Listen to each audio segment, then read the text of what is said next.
জয় নিতাই গৌর হরি বল। শ্রীধাম বৃন্দাবন থেকে বলছি। প্রতিদিনকার মতো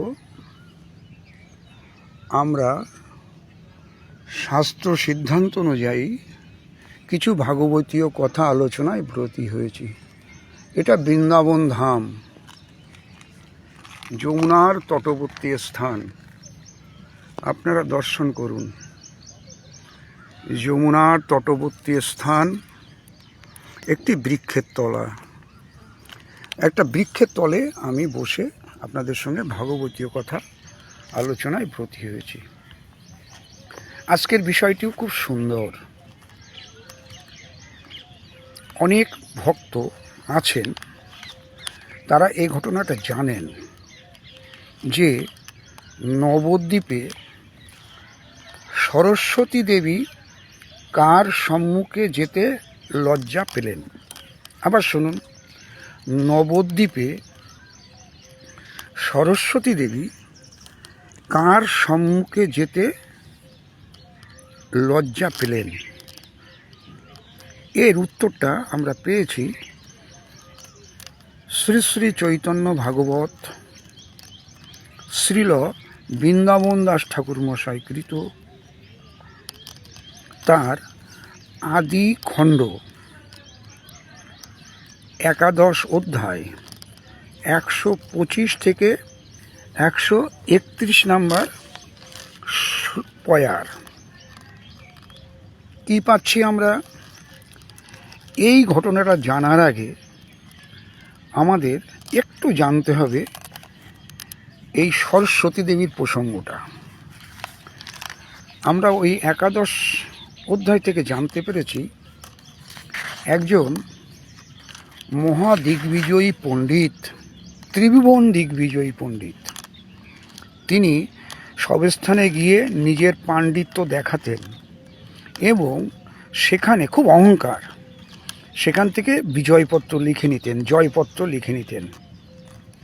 এইভাবে তিনি যখন নবদ্বীপে এসে উপস্থিত হলেন, নিমাইয়ের সম্মুখবর্তী হয়ে তিনি মনে করলেন একটা বালক, নিমাইকে তো পরাজিত করা কোনো ব্যাপারই নয়। কিন্তু ভগবানের এমনই ইচ্ছা, লীলা খেলা এমন, তিনি ওই ত্রিভুবনজয়ী দিগ্বিজয়ী পণ্ডিত নিমাইয়ের কাছে হেরে যান।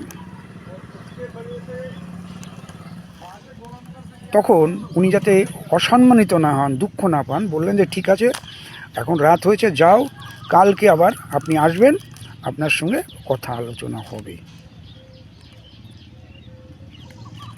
তখন উনি খুব বিষণ্ণ মনে ফিরলেন।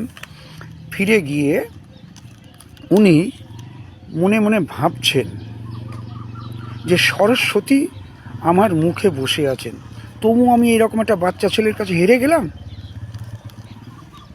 তাই আমার কি কিছু দোষ হলো কি? আমার পরে কি সরস্বতী দেবী ক্রোধান্বিত হয়েছেন? এরপরে সেই 125 নম্বর পয়ার। অবশ্য ইহার আজি বুঝিব কারণ, এত বলি মন্ত্র জপে বসিলা ব্রাহ্মণ। মন্ত্র জপি দুঃখে বিপ্র শয়ন করিলা, স্বপ্নে সরস্বতী বিপ্র সম্মুখে আইলা। কৃপাদৃষ্টে ভাগ্যবন্ত ব্রাহ্মণের প্রতি কহিতে লাগিলা অতি গোপ্য সরস্বতী। সরস্বতী বলেন, শুনহ বিপ্রবর। সরস্বতী বলছেন ওই ব্রাহ্মণকে, মানে ওই দিগ্বিজয়ী পণ্ডিতকে। সরস্বতী বলেন, শুনহ বিপ্রবর, বেদ গোপ্য কইয়েই তোমার গোচর। কারু স্থানে যদি ভাঙো এসব কথা, এ সকল কথা, তবে তুমি শীঘ্র হইবা অল্পায়ু সর্বথা। এই যে আমি তোমাকে যে কথাটা বলছি, তুমি যদি কাউকে বলো তাহলে খুব তাড়াতাড়ি তোমার আয়ু কমে যাবে, আয়ু ফুরিয়ে যাবে। যার ঠাঁই তোমার হইল পরাজয়, তুমি যার কাছে হেরে গেছো, অনন্ত ব্রহ্মাণ্ডনাথ সেই সুনিশ্চয়। তিনি কিন্তু ব্রহ্মাণ্ডের নাথ। তুমি একটা সাধারণ বাচ্চা ছেলে মনে করছো নিমাই বলে, তিনি হচ্ছেন ব্রহ্মাণ্ডের নাথ। কে বলছেন? সরস্বতী। আমি যার পাদপদ্মে নিরন্তর দাসী, আমি ওই ভগবানের পাদপদ্মে নিরন্তর দাসী, সম্মুখ হইতে আপনারে লজ্জাবাসী। এই হলো উত্তরটা। তাহলে স্বয়ং সরস্বতী এই নিমাই বা ভগবান, যিনি রাধাকৃষ্ণের মিলিত তনু, তার সম্মুখে যেতে লজ্জা পাচ্ছেন। কেন? তার কম অর্থাৎ তার কমতিতে তিনি লজ্জা পাচ্ছেন। এই ছিল আজকে আমাদের আলোচনার বিষয়।